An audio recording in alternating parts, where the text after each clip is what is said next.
Lone players within FIFA 23 can seem like the most pointless items to be using within the whole of Ultimate Team. It does give you the opportunity to try them out for a few games, but as soon as their contracts are done, it's done. It's over. You cannot use them anymore, and you can't even quick sell them, can't trade with them, you get nothing out of them. It's just those several games which were first added to the player. But with all that said, there is actually a way in which you could use them to make potentially millions of coins, depending how many games that you go through. Now, I want to start off by saying that no, this is not a glitch, this is not a bug, this is just the way Ultimate Team is. And there is only a small percentage of people that use lone players in the correct way. That's why this video has been put together. Now, lone players do feel like an insult in most situations. When you open a gold pack and EA gives you an item of a free lone player, it's like, well, what's really the point? Because they can't be used for SBCs, you can't trade with them, you can quick sell them but only for 0 coins, and most people think they're completely useless. They can be used within your team, but with every game that you do play, they will lose a contract. And when you get to 0, that player can't be used anymore. And the only way which you can increase their contracts is by getting another version of that exact same card, which will then be combined together to add an overall total of games in which you can play. But then it just means that this cycle continues. So, with all of that in mind, I guess you're wondering, how could you possibly be making millions out of lone players? Well, there are some game modes which don't count contracts, which means that they don't count contracts on the amount of games that you're being able to play with lone players. In particular, this is FUT Moments as well as friendlies. Win, lose, draw, rage quit, it really doesn't matter. If your player gets a red card, yellow card, injured, player stats, nothing, it doesn't count. So even though on paper these are lone players, there's a way in which you can keep on using them constantly for the rest of Ultimate Team, which pretty much means that they're like players that you do actually own, because their contracts will never go down. Unfortunately, with these game modes, they're not the most rewarding in themselves. For example, with friendlies, and this does depend on the types of friendlies which are currently available, but you're gonna get anywhere between 100 to 900 coins per game. That lower end really comes down to if golden goal is part of the challenges. With FUT Moments, it's even less. You get 0 coins per game, and instead you're rewarded with FUT stars. So the question's raised again. How do you make millions of coins out of them? And it's really by focusing on objectives, and this is more in particular with friendlies.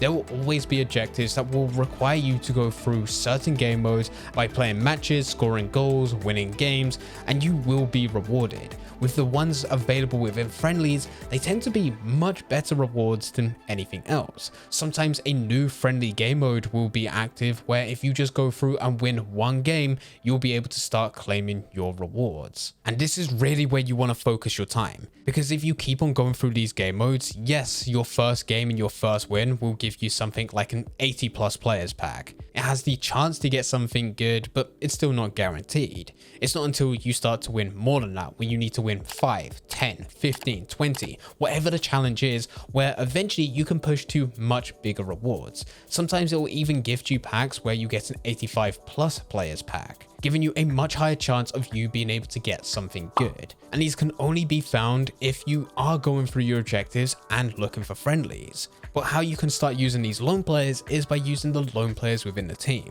I highly recommend that you have your main team, which is what you're going to be using within division rivals, your FUT Champions playoffs, and your FUT Champions final. You then have just a general objectives team, which can be used within division rivals as well as squad battles, as there's always challenges for those game modes.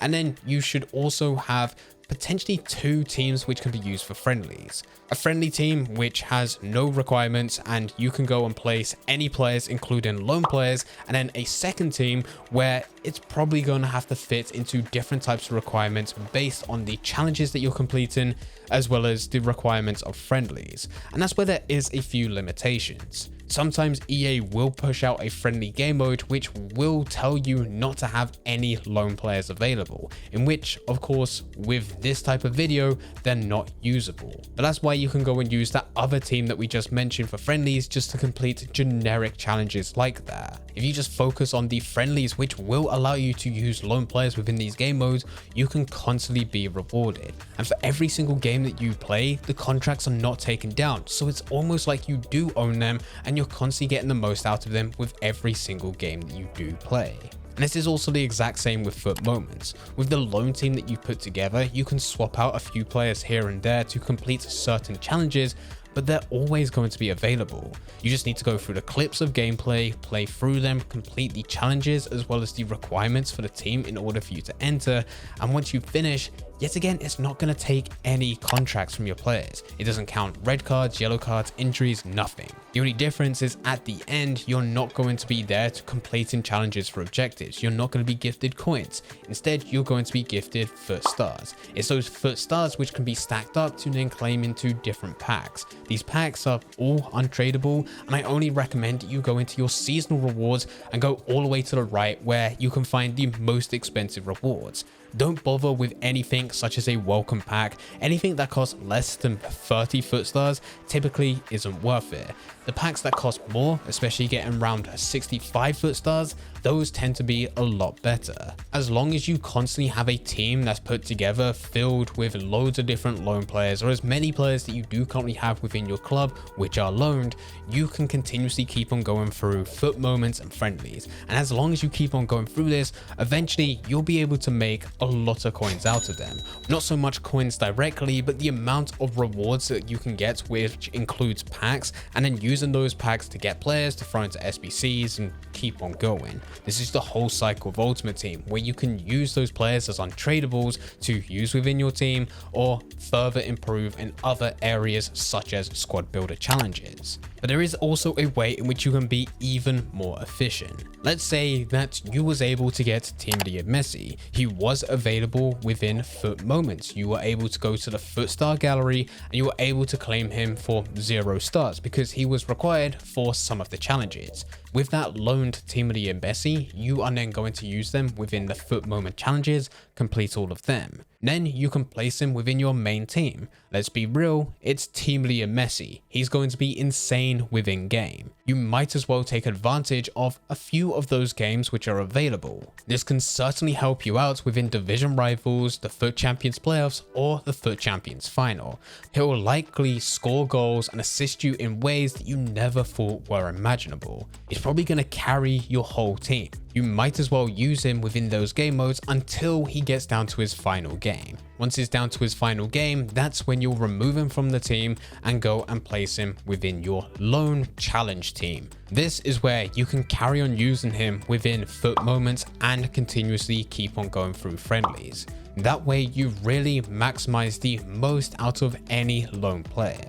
You've played all the amount of games that are possible for you to actually earn coins and good rewards from by playing online, but you've left it until he's got one game remaining. And as long as there is always one game remaining, you can continuously keep on using him within other game modes which don't count contracts. The second that you do go and play another game to the point of where there's 0, even though you still have the card, it does say that he has no contracts remaining, which does also mean when you try to go into FUT Moments and also friendlies, even though he's a lone player and it doesn't count contracts, because he's got 0 contracts now, he will not be eligible to be within your starting 11 or subs. You cannot use him. This is why we're saving just one game left. This also means, because of the amount of friendlies that are available and also the amount of rewards that you can get from completing objectives, that it is actually worth completing some of the lone player items within SBCs as long as you can finish them insanely cheap. In a lot of cases, most people believe that if you're spending 5 to 10k to get a lone icon, it's not worth it. But it is worth it, because if it does cost you 5 to 10k to get a lone icon, even though you don't actually own it, you technically do, because the contracts will never go down. You can profit out of most of the games apart from one, and then use the rest of their games which are available to go through friendlies, and they will always be there. that one contract is not going to go down. You just keep on going through over and over again every single time with friendlies, completing the objectives which are available. And even though it did cost 5 to 10k at the beginning, you're gonna be able to get a lot more out of them. And a question that I always get raised when I go and bring up a point like this is, if contracts don't count, why don't I just go and use my normal starting 11? And you can. There is honestly nothing stopping you from doing that. But the benefit to going to do this with loan players is typically you're able to get much better loan players than what you do have for main players you do actually own, whether it be untradeable or tradable. There is a much higher chance you're going to get something good from a pack with a loan player than it is of you trying to get something good of you actually owning them outright. Every single player within FIFA 23 at some point has had a 90 rated player which they've been able to pack, but it's been a lone player, or they've completed a challenge which gives them a lone player. And for most people, they send them to the club, use them for a few games, and then never again. Now they're back to their normal starting 11. So to answer the question, yes, you can use your starting 11. It's not going to take contracts from those players, but you're going to have a much bigger advantage by using some of the best players within the game that are loan, and you've probably already got a load of players which are loan items in your club, which are better than your starting 11. Making millions from loan players is not going to happen overnight. As said at the beginning, this is not a glitch, this is not a bug. This is something that you'll need to dedicate weeks, potentially even months to, but as long as you keep this going, you will. And it's incredibly easy. If you do have any questions about anything, then please feel free to leave them in the comment section down below. But anyway guys, I hope you guys did enjoy. If you did enjoy, don't forget to leave a like and subscribe. But for now, I'm going. So see ya.